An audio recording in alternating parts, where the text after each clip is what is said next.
আজকে এই পেঁপে দিয়ে মজার একটি নাস্তার রেসিপি আপনাদের সাথে শেয়ার করব। আসসালামু আলাইকুম এভরিওয়ান, ওয়েলকাম টু সামিহাস কিচেন। বাসায় যদি একটি পেঁপে থাকে তো মজাদার এই নাস্তাটা আপনি ঝটপট তৈরি করতে পারেন। তো সামিহার দুইজনেরই টিচার এসেছিল, আমি ওদের জন্য এই নাস্তাটা রেডি করছি। প্রথমে খোসা ছাড়িয়ে গ্রেটার দিয়ে গ্রেট করে নিলাম। আমি গ্রেটারের মোটা অংশ দিয়ে গ্রেট করে নিয়েছি। তো এখন একে একে ডাল দিয়ে দিচ্ছি। এখানে হাফ কাপ পরিমাণ বুটের ডাল নিয়েছি, হাফ কাপ পরিমাণ মসুর ডাল, হাফ কাপ পরিমাণ চাল। আপনার বাসায় যে ডাল যে কোনো ডাল ব্যবহার করতে পারেন। তো আমি এখানে চাল এবং ডাল 2 মিনিটের জন্য ভিজিয়ে রেখেছি। 2 মিনিট পরে দেখুন আমি চালগুলো ধুয়ে পরিষ্কার করে একদম ক্লিন করে নিয়েছি। আপনার বাসায় যদি ব্লেন্ডার জার থাকে তো ব্লেন্ডার জার নেবেন, আর যদি না থাকে সেক্ষেত্রে শিলপাটায় বেটেও কিন্তু এই মিশ্রণটা তৈরি করতে হবে।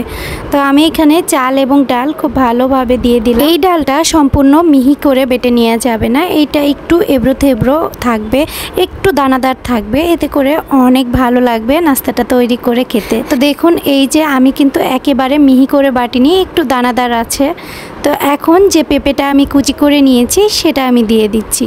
সাথে দিয়ে দিচ্ছি পেঁয়াজ কুচি, দিয়ে দিচ্ছি কাঁচামরিচ এবং স্বাদ মতো লবণ, সাথে দিয়ে দিলাম আদা রসুন জিরা বাটা। এখন দিয়ে দিচ্ছি 1 চা চামচ পরিমাণ হলুদ।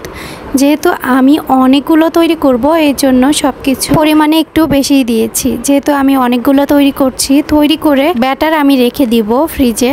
পরবর্তীতে এই ব্যাটার ঝটপট বের করে নাস্তা তৈরি করতে পারবো। এ পর্যন্ত দেখে যদি আপনার কাছে আমার ভিডিওটি ভালো লেগে যায় please support and subscribe my channel. আর আপনি যদি অলরেডি এই কাজটি করে থাকেন আপনাকে অসংখ্য ধন্যবাদ আমাকে সাপোর্ট করার জন্য। যারা নতুন আমার ভিডিওটি দেখছেন অবশ্যই একটি লাইক একটি কমেন্ট করবেন, চ্যানেলটা সাবস্ক্রাইব করবেন, চাইলে পেজ ফলো করতে পারেন। তো কথা বলতে বলতে দেখুন ব্যাটারটা আমার তৈরি করা হয়ে গেছে। চলুন এখন রান্নায় যাওয়া যাক। প্রথমে আমি এখানে তেল গরম করে নিয়েছি। একে একে আমি ছোট্ট ছোট্ট বল বল আকার করে তেলে দিয়ে দিচ্ছি।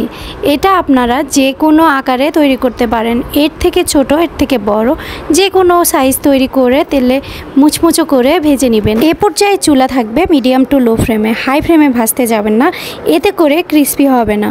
তো দেখুন আমি কিন্তু ভিডিওর যে স্পিড এইটা বাড়িয়ে দিয়েছি, এজন্য মনে হতে পারে যে চুলা মনে হয় হাই ফ্লেমে আছে, কিন্তু না, আমি এই চুলাটা মিডিয়াম টু লো ফ্লেমেই রেখেছি আপনাদের দেখার সুবিধার্থে, আপনাদের বুঝতে যাতে সুবিধা হয়, আপনারা যাতে বোরিং না হন, এই জন্য আমি ভিডিওর স্পিডটা বাড়িয়ে দিয়েছি। তো এই যে তৈরি হয়ে গেল মজাদার ক্রিস্পি পেঁপের পাকোড়া।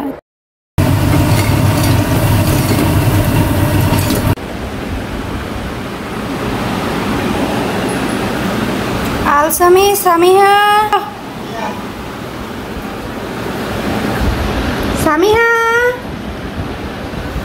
আসো।